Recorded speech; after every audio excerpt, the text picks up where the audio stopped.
Dalilul Falihin, Syarah Riyadus Shalihin. Masih bab sabar. Sekarang hadis nomor 14.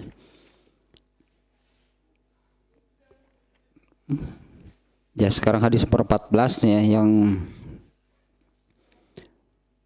kemarin ada tambahan sedikitnya untuk hadis yang kemarin itu, yang janganlah seseorang meminta disegerakan meninggal, yang berdoa minta mati gitu ya, berdoa minta mati karena kesulitan, kesusahan dalam bentuk apapun. Ya, karena hal itu sudah ditetapkan. Itunya hadisnya ya. Kalaupun gitulah terpaksa berdoa terkait dengan hal tersebut ya, maka berdoalah Allahumma ahyini makanatil hayatu khairon li wa tawaffani idza kanatil wafatu khairon li.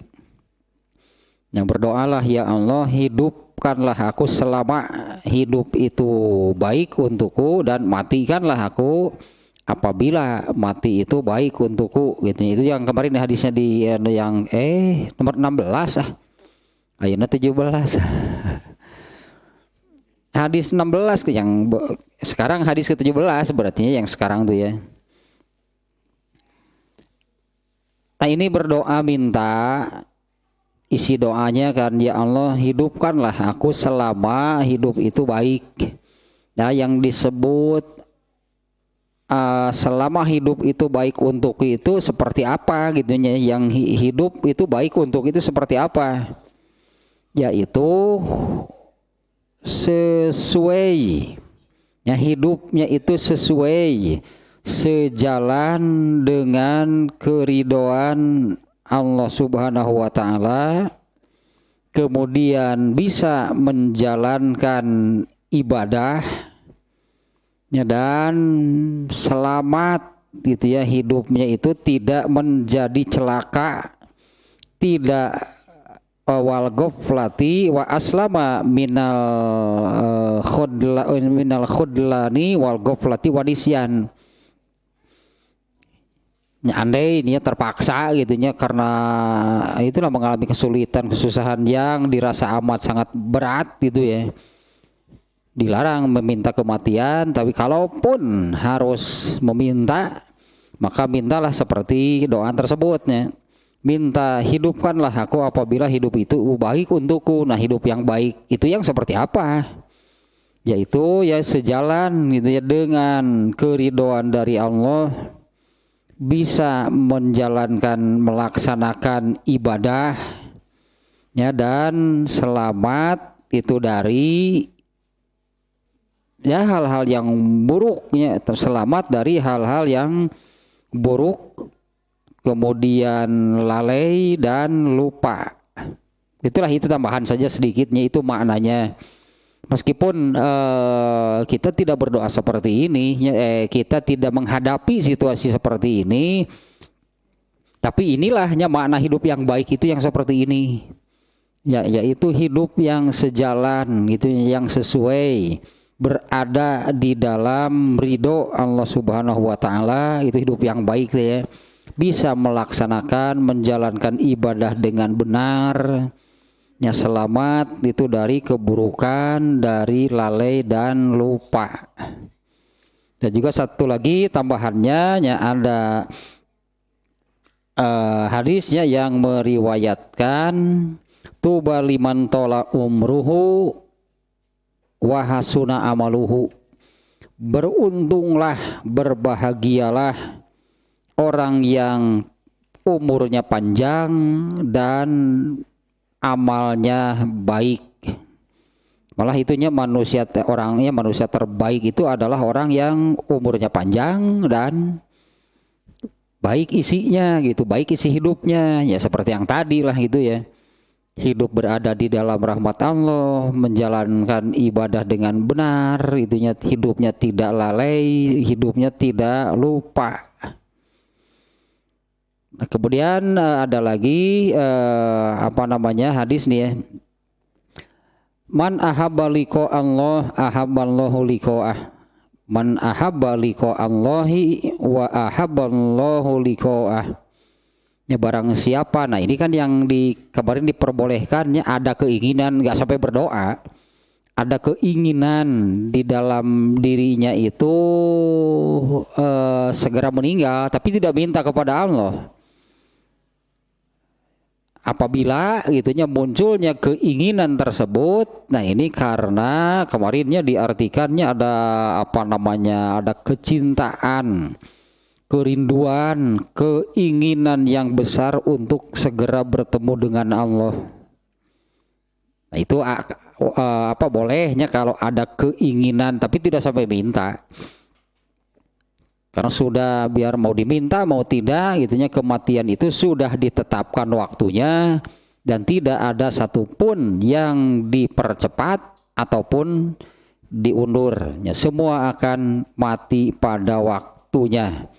Nah, adapun kalau punya keinginan yang demikian ya karena kecintaan kepada Allah yang sangat besar, karena kerinduan lah itunya seperti yang dulu para sahabatnya sudah terbukti. Mereka orang-orang yang demikian, maka keinginan itu tidaklah salah. Nah, ini sekarang yang baru nih ya. Hadis nomor 17 nih ya di dalam bab sabar ini. An Abi Abdillahi Khabbab ibnil Arad radhiyallahu anhu qala syakauna ila Rasulillahi sallallahu alaihi wasallam wa huwa mutawassidatun burdatan lahu fi zillil Ka'bah faqulna ala tastansiru lana ala tad'u lana faqala qad kana man qablakum yu'khadzur rajulu fayuhfaru lahu fil ardi fayuj'alu fiha summa yu'ta bil minsyari fatudu ala ra'sihi fayuj'alu nisfaini wa yumshatu bi amshatil hadidi maduna lahmihi wa azmihi ma yasuddu zalika an dinihi wallahu la yutimanna wallahi la yutimanallahu hazal amro hatta yasira raqibu min sun'a ila hadramauta la yakhafu illallaha wa ziba ala ghanamihi walakinnakum tastajilun. Ini hadis riwayat Al-Bukhari yang sahih. Alah, kalau baca hadis ini ya kekhawatirannya muncul. Kekhawatiran muncul gitu. Kita terjemah dulu lah. Ya, dari Abu Abdillah Khabbab bin Al-Arad. Ini padahal sahabat kalau disebut 60 besar gitulahnya sahabat kan ratusan ribu kan. Ya, sahabat itu ratusan ribunya dengan definisi orang yang sezaman dan bertemu gitu, dengan bertemunya kalau bertemu pasti sezaman ya. Orang yang bertemu dengan Rasulullah SAW, beriman dan mati dalam Islam, itu definisi sahabat. Banyaknya ratusan ribu lah dengan indikasi yang ini yang ikut ibadah haji bersama Rasulullah SAW ya. Beliau ini kan ibadah haji hanya sekali di tahun terakhir. Orang yang ikut artinya sahabat nih ya, karena bertemu dengan Rasulullah pasti kan wukufnya bareng. Ya di Mina-nya bareng itu kan bersama Rasulullah SAW. Nah, kurang lebih jumlahnya 120.000 orang yang ikut ibadah haji. Belum yang tidak ikut, belum yang syahid berapa banyak kan karena ini haji kan di tahun terakhir sudah gak ada perang berarti Padahal perang yang dialami oleh Rasul dan para sahabat itu lebih dari 20 kali, yang gugurnya pasti banyak. Nah, kita sebut 60 besar lah gitunya, 60 besar sahabat. Khobab ini termasuk, meskipun kurang dikenal itu kan Khobabnya. Nah, nantilah di sini juga ada penjelasan tentang Khobab yang ternyata, nah ini yang membuat setelah membaca hadis ini, kisah tentang Khobabnya saja membuat membuat ciut nyali. Ya, apabila melihat mereka nih Khobabnya, kisah Khobab membuat ciut nyali itu. Kalau kita bisa masuk surga ya kalau melihat kisah Khobab seperti apa, nah kita ini bagaimana? Hadisnya dulu lah ya, atau Khobabnya dulu saja nih ya. Ini sahabatnya ini ya. Tentang Khobabnya saja dulu nih ya. Hadis ini dari Abu Abdillah Khobab ibnil Arati radhiyallahu anhu. Nah, itunya ada tentang ininya saja nih dulu nih ya, belum ke redaksi hadisnya berarti. Ya, Khobab itu termasuk sahabat yang awal-awal masuk Islam. Khobab itu ketika di zaman jahiliyah sebelum ada Islam gitu ya. Khobab bin Al-Arat ini sebelum ada Islam, ketika masa jahiliyah, dia ini seorang pandai besi. Pandai besinya, seorang pandai besi yang suka membuat pedang, terutama keahliannya itu membuat pedang.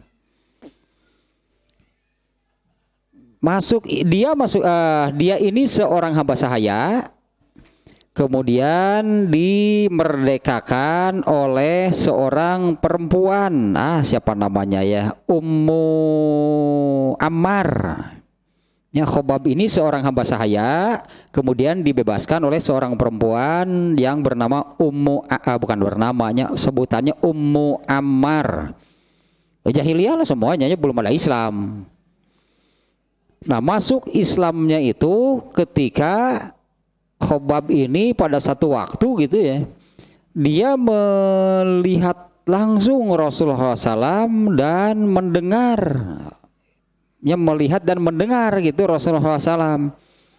Terpana, terpukaunya luar biasa Khobab ini, sampai dia lupa pulang. Nah, sekelompok orang Quraisy datang ke rumah Khobab gitu untuk mengambil pesanan pedang. Biasanya Khobab nggak kemana-mana gitu ya. Ya itulah kerjanya di rumah gitunya, di rumah membuka pandai besi. Sekelompok orang Quraisy datang ke rumahnya, aneh gitu, pada saat itu Khobab tidak ada. Mereka lama menunggu, akhirnya Khobab itu datang dengan kalau digambarkan wajahnya itu ceria ya gitunya. Kemudian wajah yang sedang merasakan takjub yang luar biasa gitulah. Sampai dia tidak sadar gitu ketika bertemu dengan sekelompok orang Quraisy yang di rumahnya mau mengambil pedang. Apa kalian sudah melihat dan sudah mendengar? Mereka kan bingung, mendengar mendengar siapa? Nah, kalau kamu sendiri, kata orang-orang Quraisy, nah, kamu sendiri sudah mendengar dan sudah melihat. Ini masih di awal-awal, ternyata nih ya, kalau kita kemarin ya di di dalam hadis yang nomor berapanya tentang penguasa zalim yang memerintahkan rakyatnya untuk lompat ke dalam api kalau tidak mau murtad.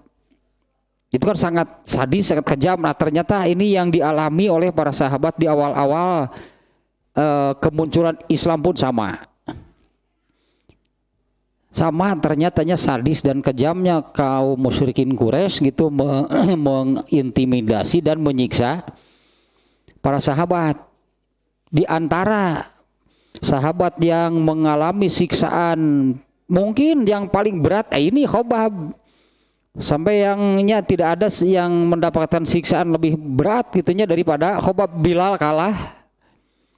Padahal Bilal itu kan kita tahunya Bilal itu kan disiksa oleh pemiliknya itu sangat berat ya. Ditindih dengan batu yang besar gitu, dijemur itu, diterik matahari supaya murtad. Nah, Khobab ini, nah gitunya Khobab itu seorang pandai besi ketika di zaman jahiliyah jadi hamba sahaya, kemudian dibebaskan oleh seorang perempuan namanya Ummu Ammar. Nah, kemudian membuka gitulah usaha mungkinnya, membuka usaha pandai besi. Nah, satu waktu pernah kejadian seperti itu. Khobab itu tidak ada di rumah, orang-orangnya kafir Quraisy yang memesan pedang ketika datang ke rumahnya, Khobab tidak ada. Begitu datang, Khobab langsung mengatakan, kamu sudah melihat dan mendengar? Nah, kamu sendiri malah balik bertanya karena mereka bingung kan, mendengar melihat apa, siapa. Akhirnya ketahuan gitu ya bahwa saat itu Khobab sudah masuk Islam. Lalu dipukuli sampai bengkak-bengkak, sampai berdarah, sampai pingsan. Ya, saat itu orang kafir Quraisynya memukuli Khobab sampai pingsan, sampai berdarah gitunya, sampai begitu siuman itu Khobab sama sekali tidak merasakan, bukan tidak terasa, itu dirasa, cek bahasa Sunda manaon atuh. Ya, kalau tidak merasakan mah seolah-olah punya ilmu kadugalan, digerebugan gitu karasa, lain gitu teu dirasa. Nya naon atuh bahasa Indonesia itu dirasa. Tidak mempedulikan gitunya, tidak mempedulikan padahal badannya ya itu digerebugan ku beberapa orang. Jadi dipukuli oleh beberapa orangnya ya saat itunya sampai badannya itu sampai bengkak-bengkak, sampai memar, sampai berdarah, sampai pingsan. Tapi nah Khobab itu gitu ya, begitu bangun itu tidak memikirkan hal yang tadi itu, yang terus itunya namanya ya, yang ada di pikirannya, yang ada di matanya, yang ada di telinganya itu adalah waktu dia melihat dan mendengar Rasulullah yang betul-betul menakjubkan.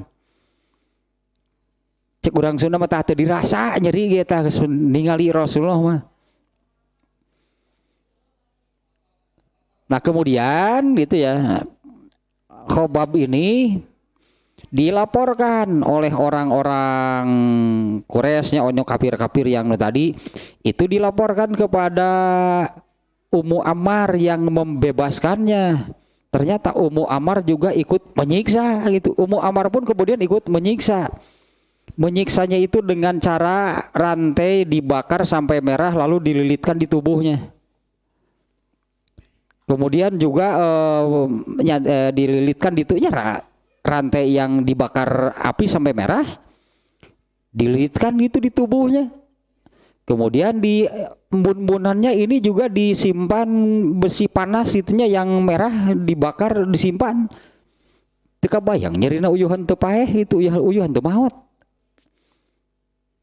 Nah, ini dari kita mulai dari sini nih ya.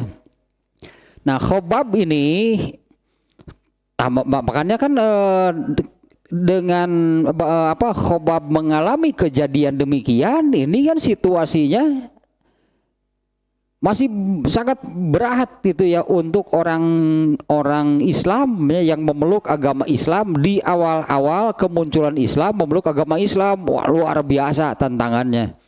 Nah, sampai mengalami penderitaan secara fisik seperti ini.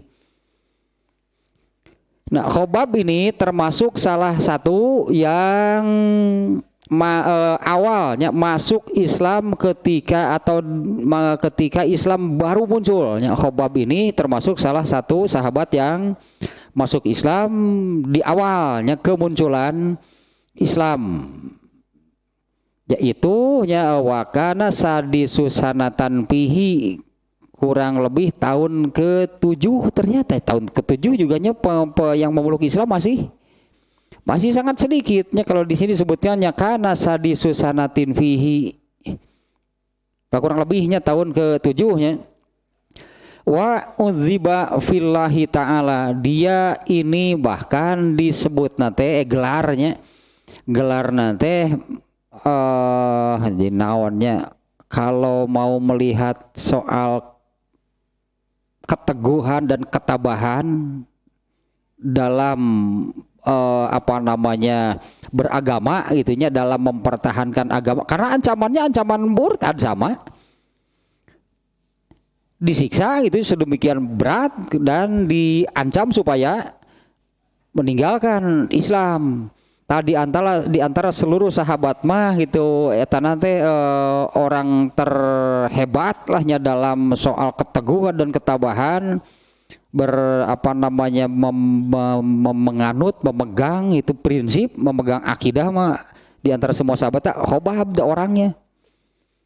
Dia yang mengalami siksaan paling beratnya itu sampai itu tadi dililit, teka bayang kan, dililit oleh rantai yang rantainya dibakarnya, rantainya dibakar hingga merah kan, besi dibakarnya, kemudian dililitkan di tubuhnya.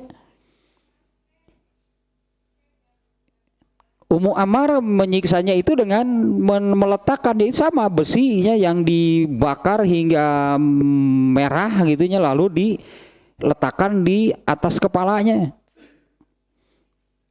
Ketika disiksa demikian Rasulullah itu melihat, tapi kan Rasulullah tidak bisa apa-apa. Itu ketika Ummu Ammar menyiksa demikian, itu Rasulullah melihat, tapi Rasulullah tidak bisa berbuat apa-apa. Bertindak artinya ya, Rasulullah tidak bisa bertindak apapun selain berdoa. Ya doanya itulah berilah dia kekuatan gitunya, yang ternyata ya diberi kekuatan dan kemudian Allah membalas.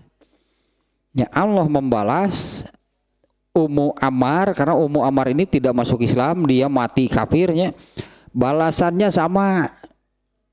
Dia menderita penyakit aneh di kepalanya, baru terasa baru terasa baikan lah gitunya. Baru terasa baikan itu kalau menempelkan setrika di kepalanya. Mun gitu tak kakara genah. Oh bener genah jeung batahan teh dina siksaan bener mah. Tempelkeun kakara tah ieu mah geunah padahal sueuh luhur.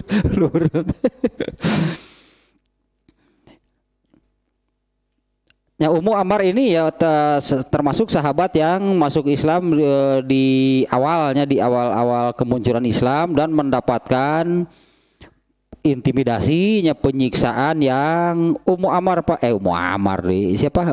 Khobab ininya di antara semua sahabat dia yang menerima siksaan yang paling berat. Kalau di awal-awal Islam Rasulullah SAW sendiri ketika diperintahkan oleh Allahnya melalui surat ya ayyuhal mudaththir, wahai yang berselimut. Asalnya kan Rasulullah gitu kan bersembunyilah, belum tidak menyebarkan, karena beliau sendiri masih kan di awal-awal menerima wahyu kan, Rasulullah sendiri itu masih kebingungan, masih ketakutan, sehingga tidak menyampaikan, tidak menyebarkan agama Islam. Baru setelah oleh Allah diperintahkan melalui surat tadi ya ayyuhal mudaththir qum fa'anzir, itu perintahnya dari Allahnya supaya ya sebarkanlah Islam itu, agama Islam itu kepada orang-orang. Nah apa Rasulullah itu diterima kan langsung ditolak oleh pemimpin kaum Quraisy, yaitu Abu Lahab. Dan semuanya semua masyarakatnya oleh Abu Lahab itu dihalangi, diancam kalau ada yang berani masuk Islam. Tapi Rasulullah sendiri atau Abu Lahab sendiri gitu ya tidak berani, bukan tidak berani gitu ya, tidak bisa untuk mengambil tindakan secara langsung kepada Rasulullah SAW. Di awal-awal Rasulullah kemunculan Islamnya didakwahkan oleh Rasulullah SAW, itu ada Rasulullah SAW sendiri tentunya, yang orang kedua yaitu Abu Bakar, 3 Suhaib namanya, 4 Bilal, 5 Ammar bin Yasir, kemudian ibunya. Ini yang disebutnya Rasulullah SAW itu yang paling awal lah, Abu Bakar, Suhaib, Bilal, Ammar, dan Ummu Ammar. Adapun Rasulullah SAW disebutnya Rasulullah SAW itu diselamatkan oleh Allah dengan melalui uaknya yaitu Abu Thalib. Ya, karena Rasulullah SAW kan ikut Abu Thalib itu sejak ibunya meninggal, dirawat kakeknya meninggal, kemudian dirawat itunya diurus oleh Abu Thalib. Dari umur sekitar kurang lebih sekitar 4 atau 6 tahun lahnya diasuh gitunya oleh Abu Thalib sampai menjadi nabi. Setelah menjadi nabi, Rasulullah itu disebutnya berada di bawah jaminan perlindungan Abu Thalib, sehingga tidak ada yang berani secara langsung, termasuk Abu Lahab. Nah, kalau Rasulullah SAW itu diselamatkan, dihalangi oleh Allahnya sehingga tidak mengalami seperti Khobab yang disiksanya seperti tadi lah. Tidak mengalami apa yang dialami oleh Khobab, dihalangi oleh Allahnya dengan melalui pamannya, uaknya yaitu Abu Thalib. Kemudian Abu Bakar juga diselamatkan oleh Allahnya, dihalangi, jaminannya itu adalah kaumnya Abu Bakar yang melindungi. Ya, kaumnya memang tidak semuanya masuk Islam seperti Abu Bakar, tapi Abu Bakar ini dilindungi oleh kaumnya, jadi tidak mengalami kan siksaan yang berat Abu Bakar. Nah, kemudian selain yang 2 ini, jadi cuma ada 2 nih ya, kalau Rasulullah SAW itu diselamatkan oleh Allah dari intimidasi siksaan Abu Bakar oleh kaumnya.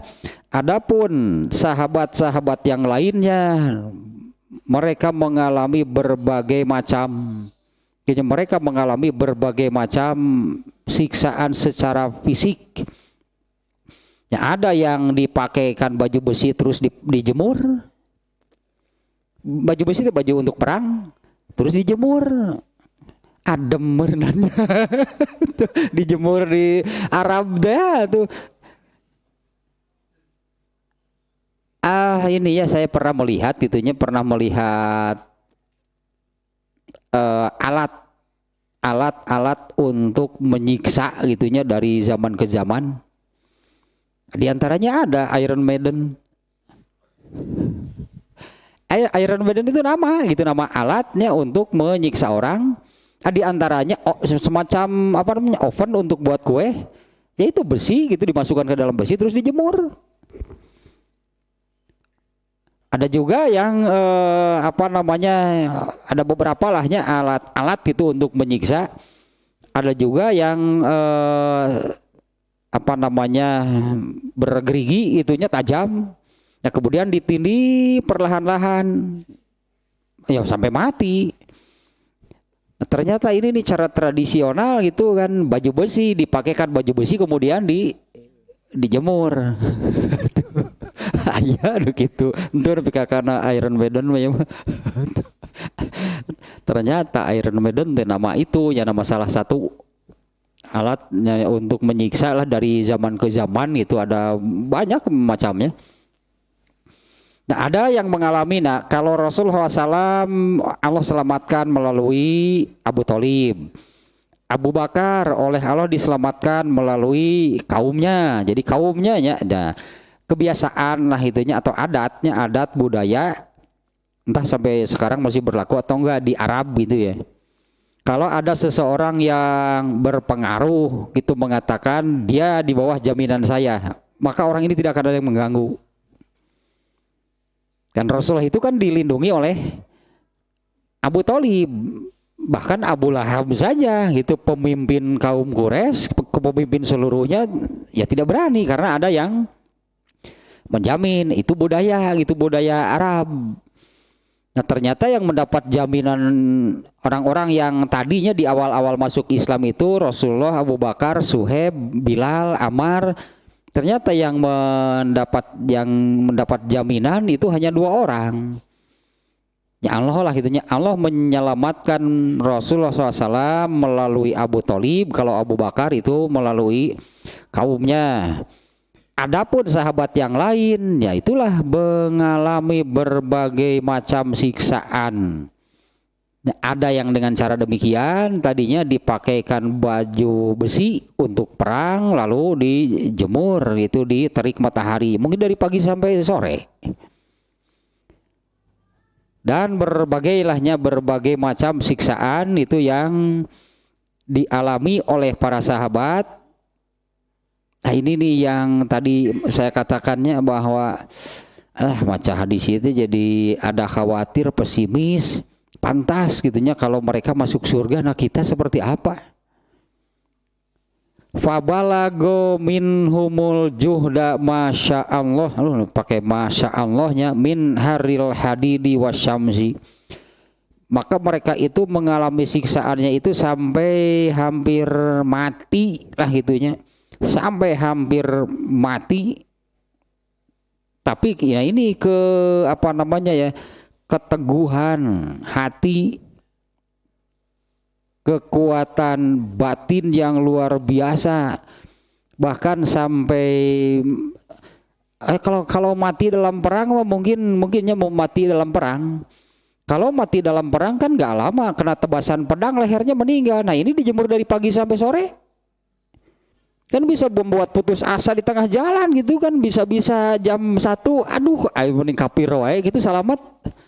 Apa saya murtad saja karena kan itu anggaplah bisa disebut sudah tidak kuat gitu menahan siksaannya, kan bisa runtuh gitu kan mentalnya. Ya para sahabat enggak. Jadi kalau diantaranya yang ini ya, waktu Abu Sufyan mengirimkan surat Rasulullah SAW yang isinya ajakan masuk Islam kepada orang-orang Nasrani yang sedang mengadakan pertemuan besar, pertemuan tahunan. Ketika surat itu diterima, saat itu orang yang pemimpin tertingginya kan yang mengajak bicara kepada Abu Sufyan. Dia ingin meyakinkan, benar gak Nabi yang disebut di kitab mereka itu sudah ada? Makanya mengajukan dulu pertanyaan-pertanyaan. Ternyata pertanyaan itu kan bukan bertanya, tapi mencocokkan apa yang ada di dalam kitab Injil. Diajukan pertanyaan, ada 9 pertanyaan. Setelah semuanya dijawab oleh Abu Sufyan, dia mengatakan benar. Lalu dia mengajak masuk kepada para uskup, pastor, karena itulahnya dibawa masuk, bukan semuanya, tapi ini orang-orang dibawa masuk dan mengatakan saya masuk Islam. Ternyata mereka ini kemudian protes lah, apa kamu mau murtad dan sebagainya. Kemudian si pemimpin ini mengatakan, ini diantaranya kenapa seseorang itu kafir, karena takut kehilangan pengaruh. Sehingga dia mengatakan akhirnya dia mengatakan enggak, saya ini hanya menguji kalian. Bohong bima heureuy ketang. Asli sumpah. Saya hanya menguji kalian gitunya. Ternyata kalian itu tetap setia berikutnya dengan agama, dan saya pun demikian. Tidak jadi masuk Islam. Nah, di antara pertanyaannya, dari 9 pertanyaan yang diajukan oleh pemimpin kepada Abu Sufyan itu adalah, setelah masuk Islam ada yang murtad gak? Itu di antara pertanyaannya ya. Orang-orang yang mengikuti Rasulullah masuk Islam, ada yang murtad gak? Ya Abu Sufyan menjawab tidak ada. Nah, padahal kan mengalami situasi yang luar biasa berat,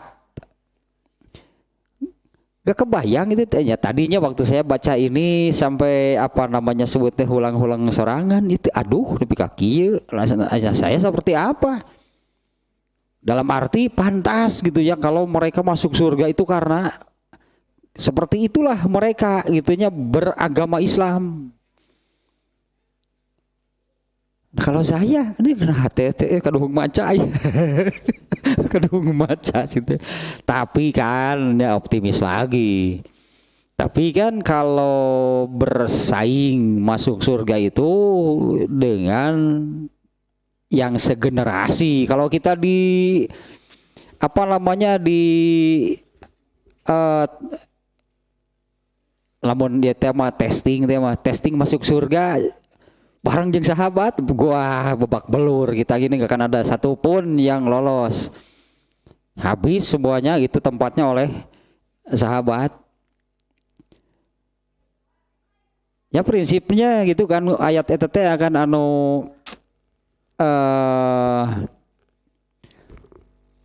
allazi khalaqal mauta wal hayata liyabluwakum ayyukum ahsanu amala itu Allah mengadakan mati dan hidup. Ya artinya ada yang mati, ada yang hidup. Jadi ada yang meninggal, ada yang lahir. Ya jadilah manusia ini kan bergenerasi, generasi liyabluwakum ayyukum ahsanu amalan itu untuk menyaring. Allah teh menguji siapa di setiap generasi itu yang terbaik amalnya. Jadi tahu ngadoa teh yang berdoa akhirnya ya inginlah itunya menjadi yang terbaik itu di generasi sekarang. Oh, dan itu sangat mungkin. Nah itu sangat mungkin asal tahu apa 5S. So gar amalkeun 5S. Oh, orang Cikur mah paham pisan 5S mah. Nu terakhir sidag. S nu terakhir sidag deh. Aduh.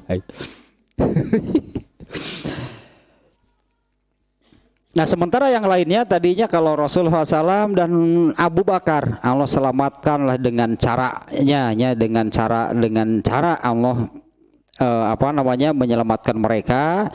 Sementara sahabat yang lainnya ini yang luar biasanya mengalami penderitaan siksaan yang amat sangat berat. Tapi kan tadi Abu Sufyan ada yang murtad gak? Ya, tidak ada. Nanti isi hadisnya pun yang ini ya. Isi hadisnya pun yang ini. Nah Khobab yang mengalami penderitaan yang berat itu datang kepada Rasulullah. Rasulullah minta berdoa lah minta pertolongan kepada Allah. Marah Rasulullah. Padahal Khobab yang minta. Karena ya Khobab ini yang mengalami penderitaannya siksaan paling berat gitu minta kepada Allah. Minta kepada Rasulullah supaya ya Rasulullah berdoalah kepada Allah itu minta pertolongan. Rasulullah malah marah. Maneh maka kerasa kitu. Lu kerasa kitu teh. Di hadisnya memang seperti itu. Di ujung hadisnya walakinnakum tastajilun. Karena sakitu nya teh salabar pisan. Dan Rasulullah di hadisnya nantinya itu juga Rasulullah kemudian menyebut-nyebut Ashabul Ukhdud. Tapi bukan Ashabul Ukhdudnya yaitu si anak muda nanti bukan anak muda. Kawannya si raja.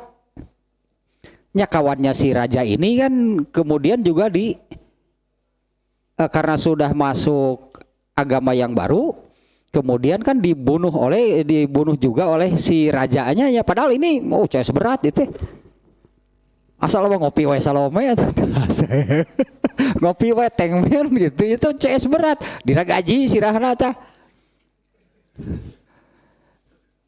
bener kan yang itu kan ya yang si kawannya gitu kawan dekat atuh itu mah kawan sejak kecil kawan dekat muncul orang mah teman curhat. Tapi karena ternyata dia masuk agama baru dan diminta untuk murtad dari agama tersebut tidak mau ditangkap akhirnya kan kepalanya digergaji. Itu eta tadi disebutkan oleh Rasulullah makanya Khobab mengatakan Ya Rasulullah berdoalah gitu, minta kepada Allah itu, minta kepada pertolongan kepada Allah, berdoalah kepada Allah, minta pertolongan kepada Allah. Kan Rasulullah itu marah sampai mukanya memerah itu Rasulullah teh. Sia maka kada sakit tuh ya. Nengekeun sia. Lamun bener maneh. Aduh kadinya. Oh, paingan. Nah, ya kan dia. Nah, barusan sampainya kalau sahabat yang lain mengalami penyiksaan, penderitaan yang amat sangat berat. Pada salah satu riwayatnya dikisahkan Umar bin Khattab ya setelah jadi Amirul Mukminin ya. Umar bin Khattab setelah menjadi Amirul Mukminin. Sa'ala Umar ibnul Khattabi Khabbaban amalakiya minal musyrikin. Alah Umar bin Khattab gak nyeri dia tuh. Mengungkit-ngungkit. Bukan juga sih ya di sini nih. Umar bin Khattab bertanya kepada Khabbab tentang apa yang dia alami, apa yang dia dapatkan dari kaum musyrikin. Umar bin Khattab bertanya kepada Khabbab tentang apa yang dia terima, yang dia rasakan, yang dia alami dari kaum musyrikin. Faqala, Khabbab menjawab, ya Amirul Mukminin unzur ila zohri. Wahai Amirul Mukminin, lihatlah punggungku. Dah eta meureun rantai pan urut rantai. Dan bukan hanya itu gitunya, dan bukan hanya itu, berkali-kali gitu Khabbab itu mengalami ya karena inilah Allah takdirkan tidak meninggal gitu, karena Allah takdirkan tidak meninggal, padahal ya siksaan yang dialaminya sangat berat. Jadi tempelan atau dililit dengan rantai yang menyala itulahnya. Dan bukan hanya seperti itu, di berkali-kali juga mengalami penyiksaannya itu dengan besi panas. Entah mungkin karena Asia eta mah pan sapopoena ge pandai. Sapopoe gaul jeung seuneu cing urang tes. Babe euy. Siapa babe? Sia kudu dihukum.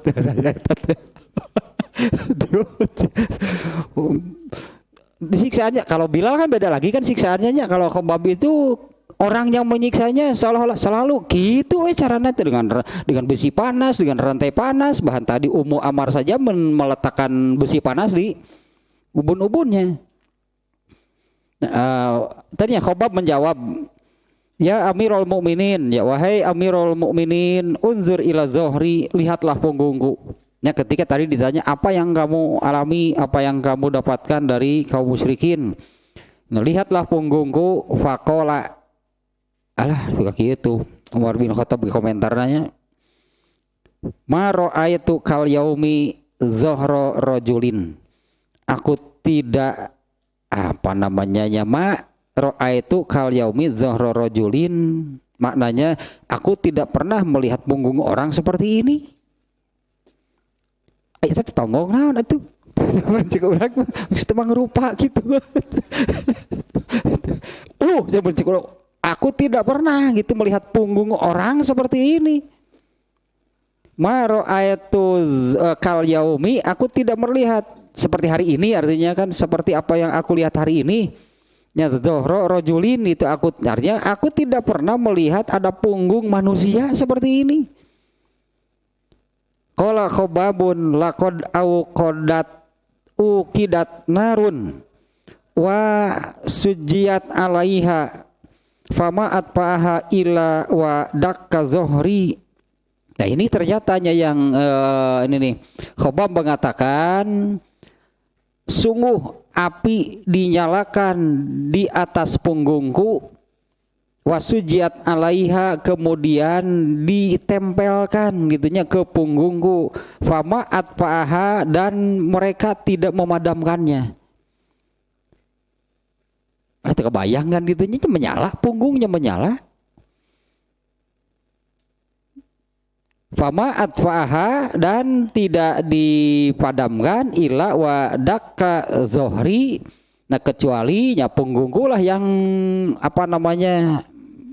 Ya kalau kita kan jadi bergerak-gerak gitu nya, piraku cicing kayaknya.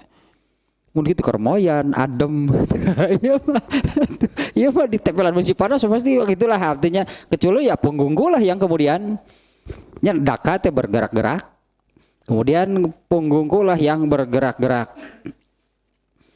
Kemudian penjelasan lainnya nih ya. Nah itu diantaranya siksaan yang dialami oleh Khobab sampai Umar bin Khattab pun gitunya ketika melihat punggungnya kan Umar bin Khattab mengatakan tidak pernah aku melihat punggung orang seperti ini. Mungkin ya anggaplah rusak hancur gitunya punggungnya karena kan seperti ini. Mereka menyalakan dan menempelkan api di punggungku dan mereka tidak memadamkannya.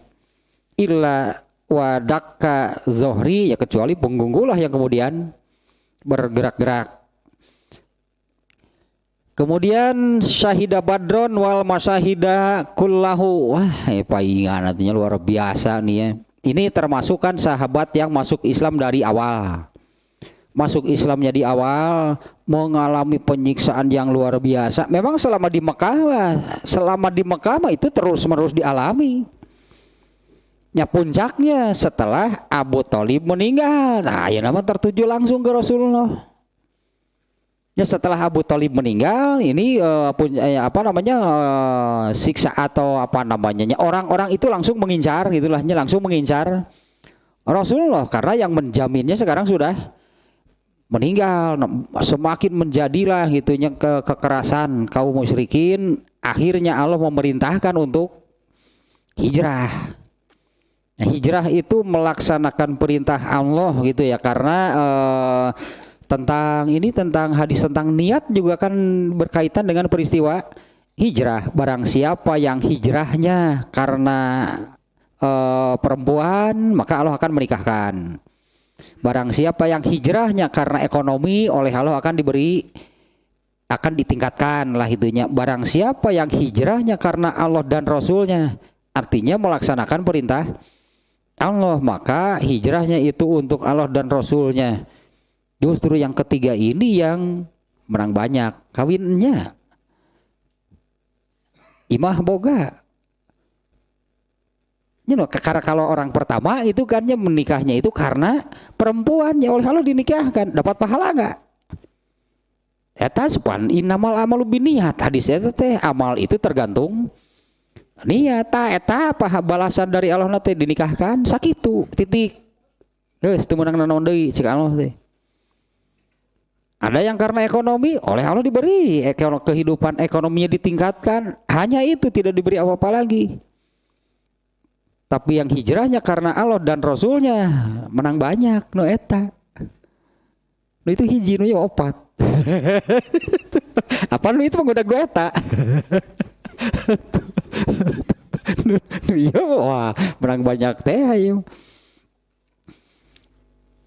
Nah setelah hijrah barulah gitunya karena kaum Ansor yang terdiri dari dua kabilah besar di Madinahnya, dua kabilah besar Aus dan Khazraj, mereka masuk Islam semuanya. Kaum Aus dan Khazraj masuk Islam barulah punya kekuatan. Artinya Rasulullah SAW itu mulai berperang dengan musuh-musuhnya itu setelah hijrah. Waktu di Mekah boro-boro perang ya, karena jumlahnya masih sangat sedikit. Kemudian orang-orangnya juga orang-orang yang bukan orang yang berpengaruh, tapi tadi mereka ini keteguhannya, mentalnya yang luar biasa, mengalami intimidasi sekeras apapun mereka tidak mau keluar dari Islam. Nah Khobab ini ya karena muhajirin ya, bahkan masuk Islamnya pun masih di awal, kemudian hijrah, dan Khobab ini termasuk orang yang tidak ditakdirkan oleh Allah mati syahid, padahal semua perang ikut. Dan nasibna kitu teman. Ya, oleh Allah tidak ditakdirkan mati syahid. Khobab ini ikut semua perang. Ada juga kan sahabat yang baru sekali perang kemudian ada halus milik ke toko kumaha tuh. Sebutna teh nya halus milik padahal baru sekali ikut perangnya kemudian gugur karena kan tidak boleh berniat pergi perangnya itu dengan tujuan mati syahid. Tujuan perangnya itu harus membela agama Allah. Kan bonus sama syahid. Nah, Khobab termasuk salah satu yang ya tidak Allah takdirkan mati syahid padahal ikut perang dari awal sampai akhir semua perang diikuti. Termasuk juga yang bernasib seperti itu kan Abdurrahman bin Auf juga sama. Mau mengikuti semua perang, nah, tapi kan tidak Allah takdirkan mati syahid. Tapi kalau melihat Abdurrahman bin Auf kan dia termasuk salah satu, ya dia salah satu sahabat yang masuk surga tanpa hisab, bukan sebagai syahid. Bukan sebagai ustadz, sebagai ulama. Abdurrahman bin Auf sebagai saudagar, terkenalnya kan sebagai saudagar, sahabat paling kaya. Dengan hartanya dia bisa menjadi seperti itu. Ya kan kalau ikut semua perang, iya Gepan Khobab ikut semua perang, Khobab masuk surga tanpa hisab nggak? Ente pan kan ada 10-nya, ada 10 orang yang 10 orang sahabat yang dipastikan masuk surga tanpa hisab. Khobab ini tidak termasuk. Padahal ikut perang dari awal, penderitaan sejak dia Islam bagaimana, tapi tidak disebutnya. Tapi kalau Khobab masuk surganya tanpa hisab nggak? Iya pasti. Tapi kalau 10 nama yang sejak masih hidupnya sudah disebutkan masuk surga tanpa hisab, ada 10 orang. Kalau Khobab masuk surganya, masa dengan perjalanan gitunya, dengan perjalanan seperti ini dihisab ganeh matu. Nah dia mengikuti semua perang. Dan ketika hijrah Khobab itu dimuakhotkan. Dimuakhotkan itu dikonfigurasi satu-satu. Dipersaudarakan satu orang dari Muhajirin, satu orang dari Ansor. Ini seperti yang paling terkenal itu antara Salman Al-Farisi dan Abu Darda. Salman Al-Farisi dari Muhajirin, Abu Darda dari Ansor. Oleh Rasulullah itu dipersaudarakan. Mereka ini betul-betul merasa saudara lebih dari saudara-saudara. Ya, karena dipersaudarakan ini oleh Islam gitu. Rasulullah yang bahasa Arabnya muakhotnya mempersaudarakan yang dari Muhajirin dengan yang dari Ansor. Itu satu persatu gitu Abdurrahman bin Auf dengan Abu Darda. Ada kisah tentang mereka ini kan yang Salman Al-Farisi datang ke rumah Abu Darda, ternyata Abu Dardanya tidak ada. Yang ada istrinya. Ternyata Salman Al-Farisi kan melihat istrinya. Langsung melihat istrinya, waduh, tidak terurus. Tidak terurus sampai kamu ini punya suami gak sih? Gitu mencik orang. Kamana wae salaki maneh? Teuing si Akang mah cenah ada di masjid deh pagaweanna teh.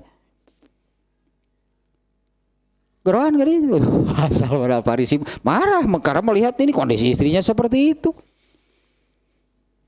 Kemudian masak gitu kan, malah Salman Al-Farisi yang mengajak masak dulu, makan duluan ke Abu Darda. Padahal ini rumah Abu Darda. Tanya itu rasa persaudaraan di antara ini yang dimuakhotkannya sampai seperti itu. Malah Salman Al-Farisi itu orang darah lah. Malah nuju saum. Rasaan poe Rebo itu saum naon dari mana itu. Saum modal saja modal. Ayo gitu saum gitu. Lamun saum sunat saum naon saja itu. Wah semadahar mun teu buka aja. Buka Abu Darda teh makan bersama. Hari itu Salman Al-Farisi kan monok. Tidurnya juga sama Abu Darda. Nah gitu udah istri mah istri. Istri mah geus diantep. Baru jam berapa Abu Darda bangun. Mau kemana? Mau sholat. Ini kali jam teh. atuh kakarage 7:30. Emang galonna di jam sabaraha gitu ya. Baru jam berapa? Tidur dulu nanti saja sholatnya. Tidur, kemudian beberapa lama bangun lagi, ditanya lagi, mau kemana? Mau sholat. Kayak deui kakarage jam sabaraha tuh. Tidur lagi, akhirnya yang keberapa kali bangun lagi mau apa? Mau sholat. Nah, sok ayeuna mah. Kemudian sebetulnya mereka ya Salman Al Farisi sholat, kemudian Abu Darda juga. Tak itulahnya mu'akhot sampai seperti itu rasa persaudaraan mereka. Rumah kaum Ansor yang hanya punya satu rumah mah sampai dipenggal gitunya, dipenggal rumahnya, sebagiannya diberikan kepada yaitu saudaranya yang dimuakhotkan. Bahkan istrinya pun diberikan.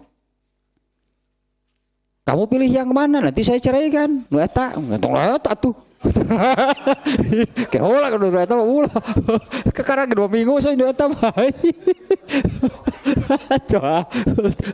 Onggo cenah milih nu mana wae cukup mah ieu teh. Kira-kira we atuh pilih teh.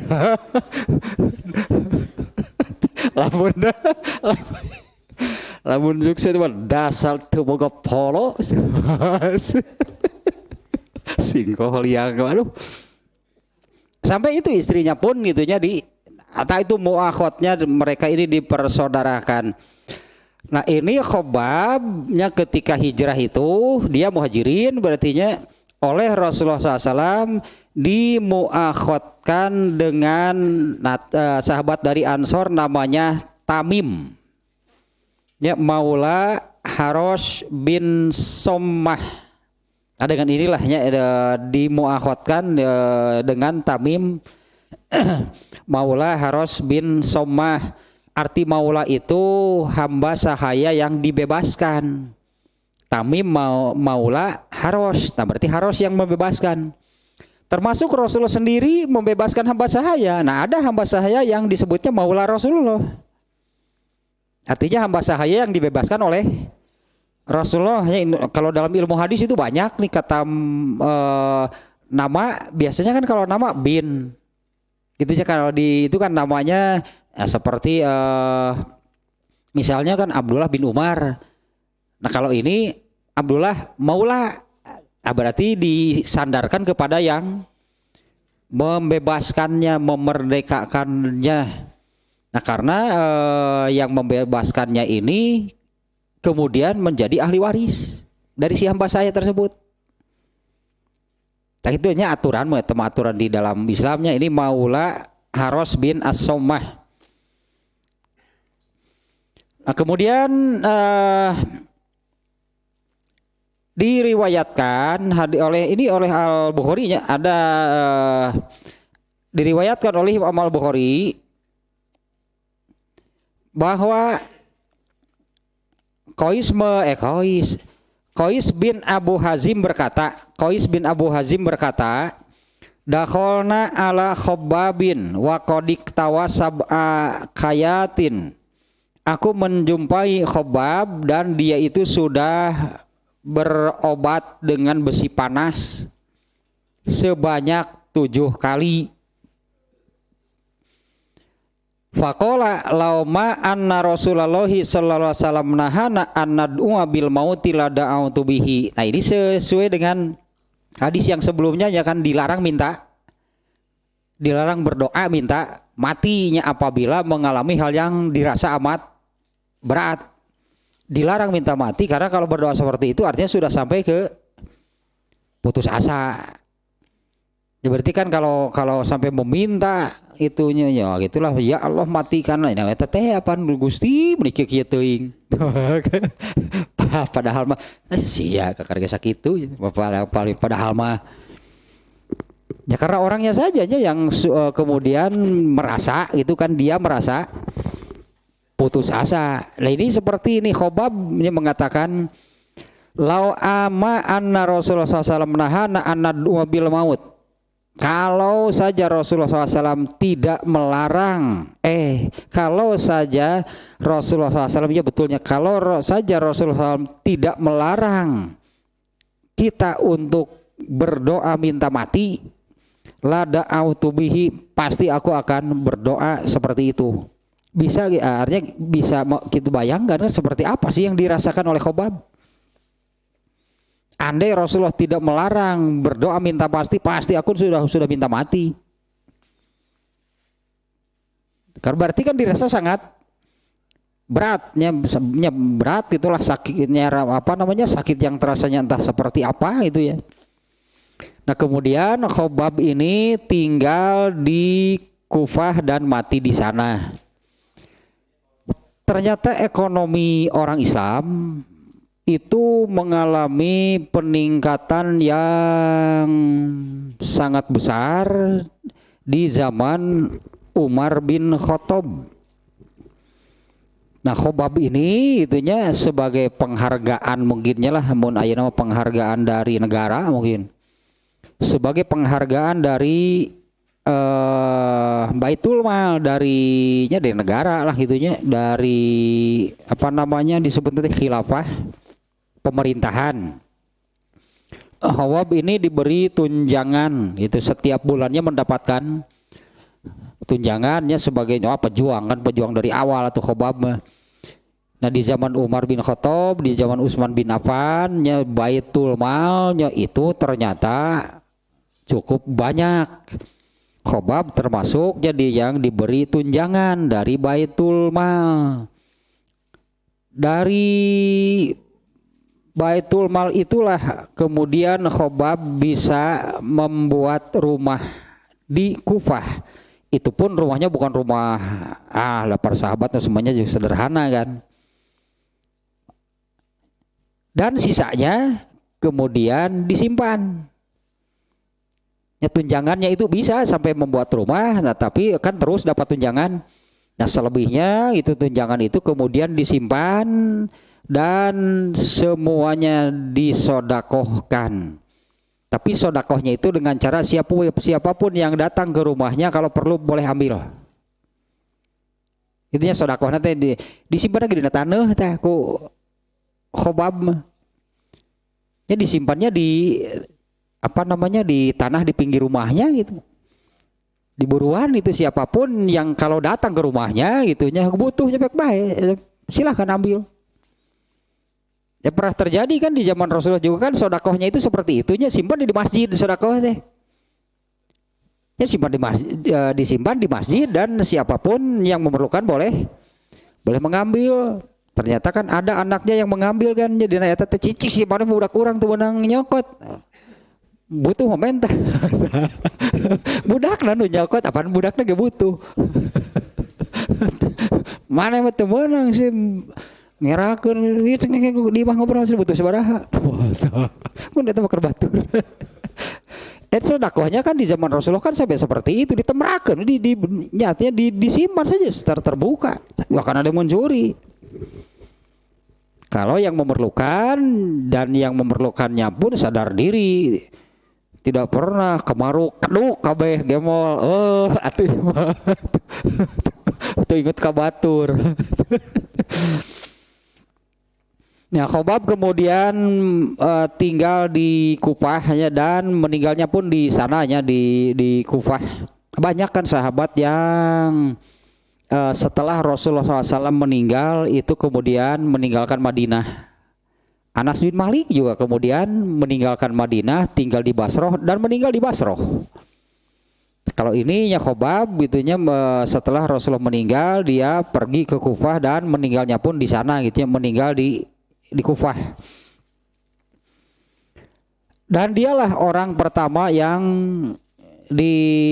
orang sahabat pertama yang meninggal di Kufah dan dikuburkan di sana.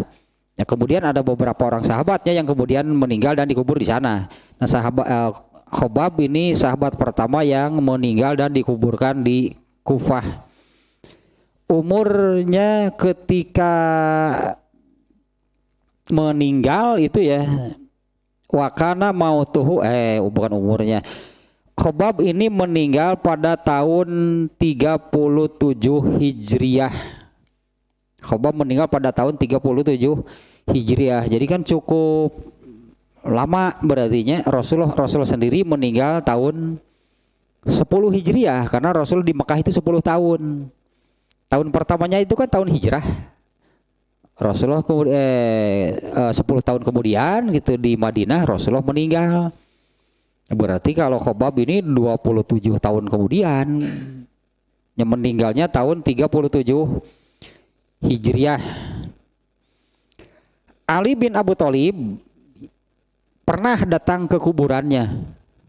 Ya, Ali bin Abu Thalibnya ketika sedang ke Kufah, dia datang ke kuburannya dan berdoa, bukan berdoa di kuburan sihnya, pernah melihat kuburannya gitu, berdoanya bukan di kuburan.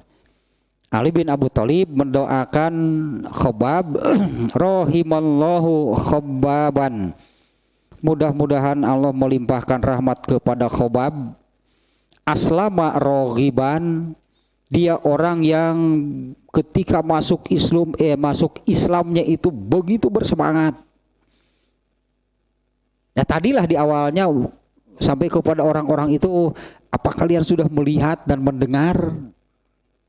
Sampai takjubnya luar biasa gitunya Khobab ketika masuk Islam dengan antusias bersemangat. Nah, bahkan ketika mendapat ancaman seberat itu pun nah, tidak menggoyahkannya, karena kan masuk Islamnya pun seperti itu ya. Sampai disebut-sebut nih oleh Ali bin Abu Thalib.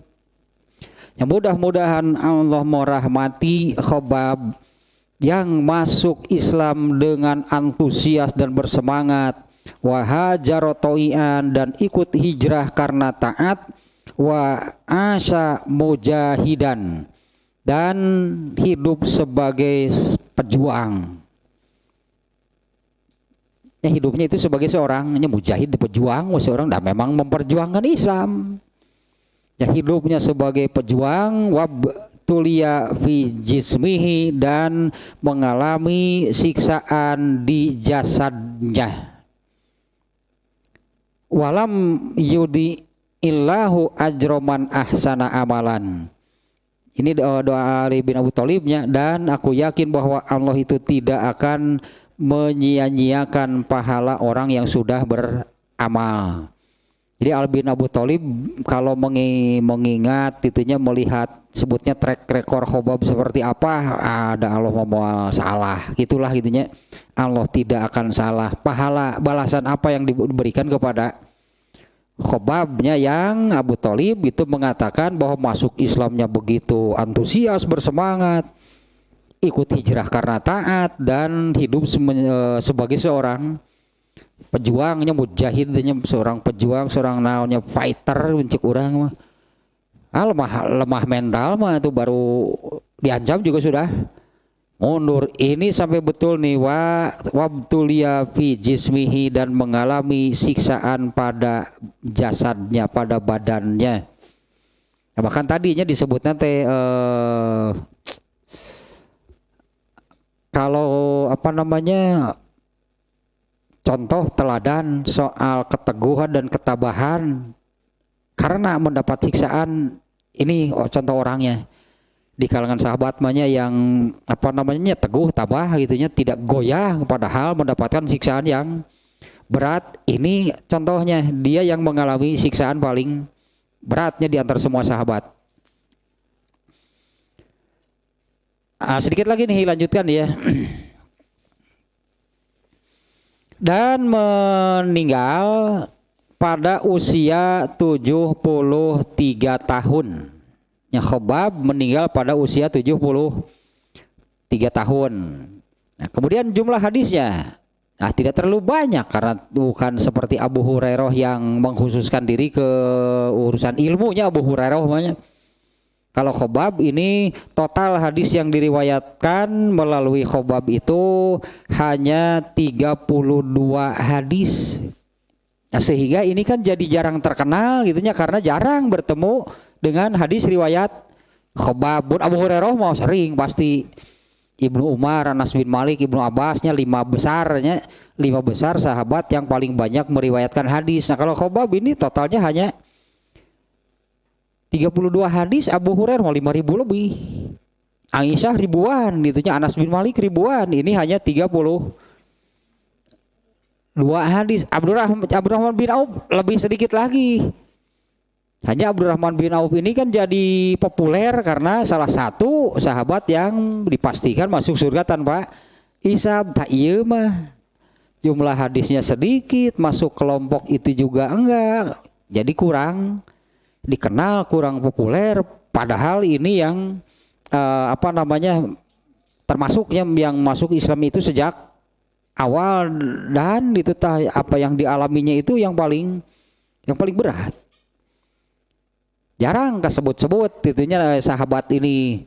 Kalau Khalid bin Walid jumlah hadisnya lebih sedikit lagi, tapi kan dikenal sebagai panglima perang. Abdurrahman bin Auf. Nah kalau ini rasanya begini ya. Kalau seperti ini Khobabnya jadi sebutnya kan kurang terkenal, kurang populernya. Beda kan dengan yang tadi Abu Hurairah, pastilah Pak, karena paling sering disebut karena jumlah hadisnya paling banyak, atau Abdurrahman bin Auf karena.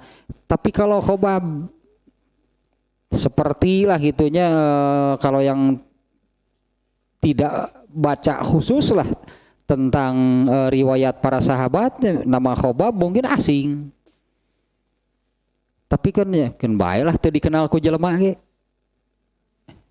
Itu kan nya kan bae teu dikenal ku jelema ge. Karena sekalinya kita membaca seperti ini ternyata Khobab, pantas kalau yakin lah itunya masuk surganya ini juga pasti tanpa hisab, meskipun tidak disebut-sebut seperti yang 10 orang itu. Masa dengan perjalanan hidup seperti ini gitunya masuk surganya masih ditanya soal amal, pirakul. Ya jadi kurang dikenal. Ya artinya ya nggak apa-apalah kalaupun tidak menjadi dikenal, tidak jadi orang terkenal. Karena tadi doa apa yang dikatakan oleh Ali bin Abu Thalib, walam yudiillahu ajro man ahsana amalan. Allah tidak akan menyia-nyiakan pahala orang yang sudah beramal. Dan eta anggar penilaian Allah itu bukan berdasarkan terkenal atau tidak terkenal. Isi udah terkenal mah eleh ku eta geus Richard. Tadi Iron Maiden. Eleh ku eta mah. Tapi itu nih kan memang Allah tidak akan menyia-nyiakan. Tidak ada amal yang tidak diberi balasan. Kalau soal kepopuleran mungkin kan kurangnya dia banyak, Khobab mah kurang populer lah gitunya, kecuali bagi yang bagi yang sengaja itu membaca sejarah para sahabat atau yang sering itu membaca hadis, mungkin itu mengenal Khobab. Nah kalau sebutnya kalangan umum Khobab paling emang dia siapa? Tapalin. Dan memang tidak dikenal itunya. Ya tapi kan dari kata-kata Ali bin Abu Thalib tadi gitu ya kan baik atau tidak dikenal di sesama manusia. Bahkan banyak sahabat itu tadi kan ada 120.000 ya. Masuk surga tanpa hisab semuanya sangat mungkin kalau bagi para sahabat. Sangat mungkin ya kalau bukan sangat mungkin, bisa jadi iya gitulah semua sahabat itu masuk surga tanpa hisab.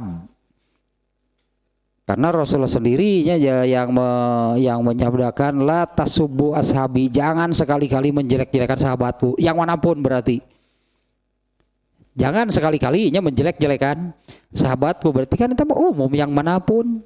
Tidak ada sahabat yang jelek berarti. Apalagi ini Khobab mah kalau dalam top 40 lah misalnya. 40 sahabat teratas Khobab masuk. Sebetulnya hanya Khobab ini masuknya ke dalam 40 sahabat paling utama lah gitunya. Nomor 1 Abu Bakar, nomor 2 Umar, 3 Utsman bin Affan, kemudian Ali bin Abi Thalib. Nah ini kalau 40 besar masuk Khobab. Ya terkenal tidak terkenal itu ya karena jumlah hadisnya sangat sedikitnya, hanya 32 itu total hadisnya. Nah kemudian yang dari 32 itu hadis yang muttafaq alaihnya dari Khobab yang diriwayatkan oleh Bukhari dan Muslim itu hanya 3 hadis. Yang diriwayatkan oleh Imam Bukhari saja hanya 2 hadis.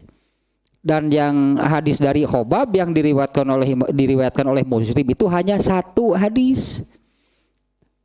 Ini mungkinnya yang menyebabkan kurang populer itu karena memang jumlah hadisnya sedikit. Nah, padahal malah kalau tadinya itu juga sangat singkat lahnya yang barusannya seperti apa gitu perjalanan Khobab dari asalnya ya kaum musyrikin Quraisy itu semuanya. Seorang pandai besi yang kemudian masuk Islam, ternyata setelah masuk Islam itu tidak seperti Rasulullah dilindungi oleh Allah, Abu Bakar dilindungi oleh Allah, nah sahabat yang lain. Ibnu Mas'ud itu termasuk orang yang sering mendapat siksaan. Kalau Ibnu Mas'ud malah saya tetong ibu orang masuk berang mah tuh nah apa namanya rencepan susulumputan Ibnu Mas'ud enggak terang-terangan nih mau menyebarkan Islam nih gitu. Hasilnya digerbukan. Ibnu Mas'ud teu kapok-kapok lah gitulah Ibnu Mas'udnya. Nya teu kapok-kapok itu sering tadi dipukuli karena gitu teh.